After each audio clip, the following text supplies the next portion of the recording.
She bought herself a plant from AITA the same week her family decided she was worth less than her paycheck. That's how it ends.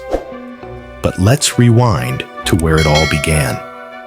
She was 23, the oldest of 5 kids, a full-time college student, and working a part-time job in her chosen field.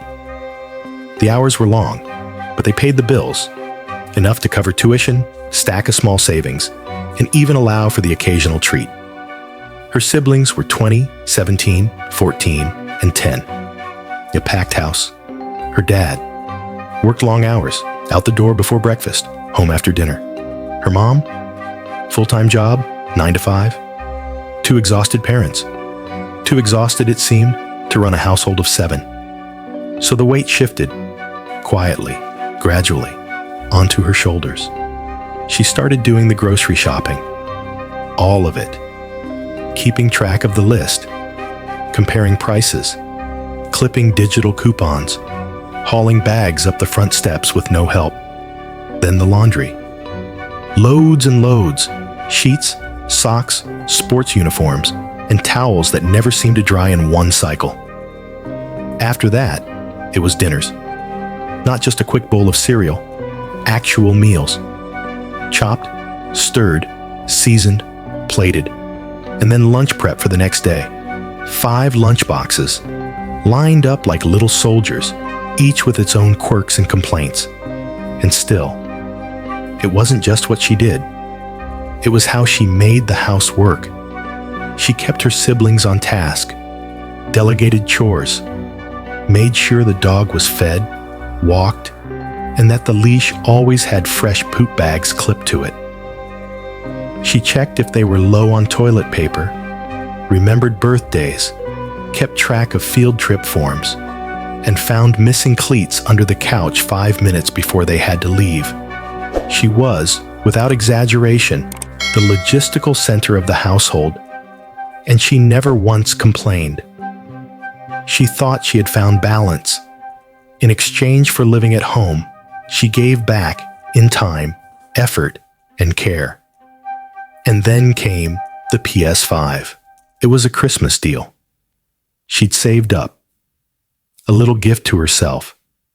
She kept it in her room. And no, she didn't share it. She didn't see why she should. Her siblings still had the family's old PS4 in the living room. Everyone had access to entertainment. But one sibling, the 20-year-old, took offense. He didn't have a job. He didn't have savings. And watching her succeed, while holding on to what was hers, sparked something in him. Envy. He complained to their parents, said it wasn't fair, said she made so much money, but didn't share. That word again, fair. So her parents called a meeting. They sat her down and told her they thought it wasn't right, that she earned money and didn't contribute financially, that it was time for her to start paying rent. She reminded them of everything she already did: the food, the chores, the siblings, the system she kept running. They nodded and told her again how much rent they expected each month. She went to her room.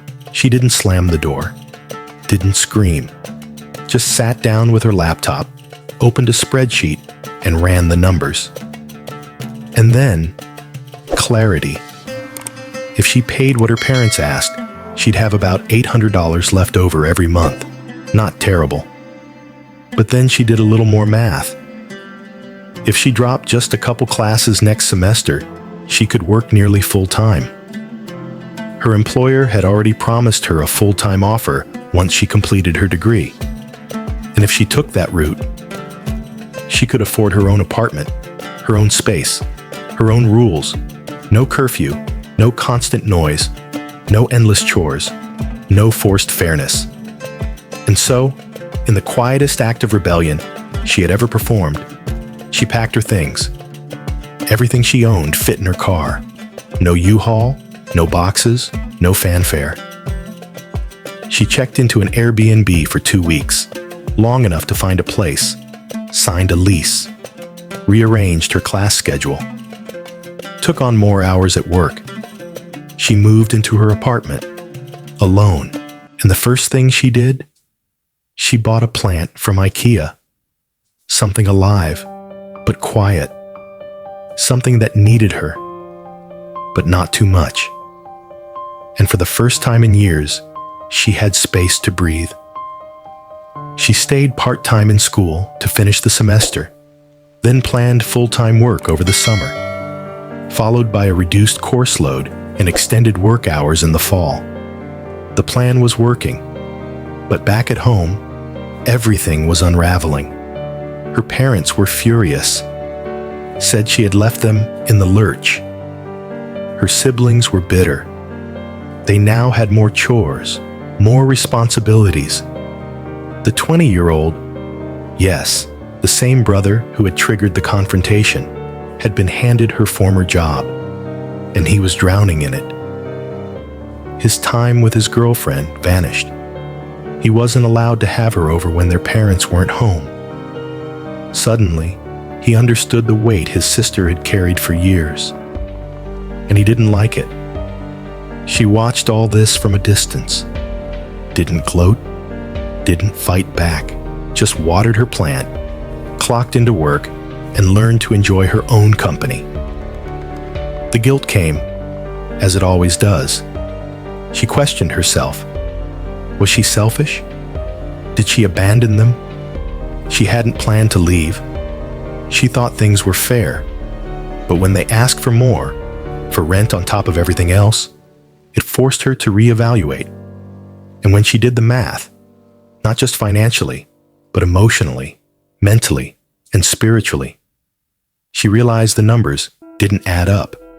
So she left. And now she wonders, so, am I the asshole? You can almost feel the tension in that house. Not just in the clash over chores and money, but in something deeper.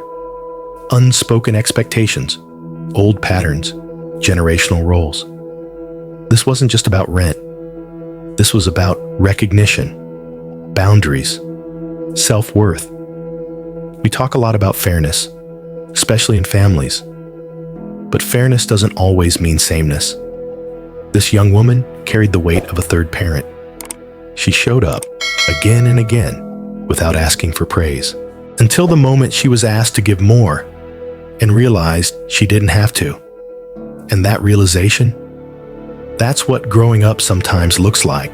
Not slamming the door, not screaming, just doing the math and leaving. This isn't a story about rebellion. It's a story about self-respect. So maybe the better question isn't, am I the asshole? Maybe it's, when you finally realize your value, are you willing to act on it? Let us know what you think in the comments. Was she right to leave? What would you have done? This has been another episode of AITA Story Vault. Subscribe for more true stories that shake your soul and stir your conscience. Until next time, take care of your energy.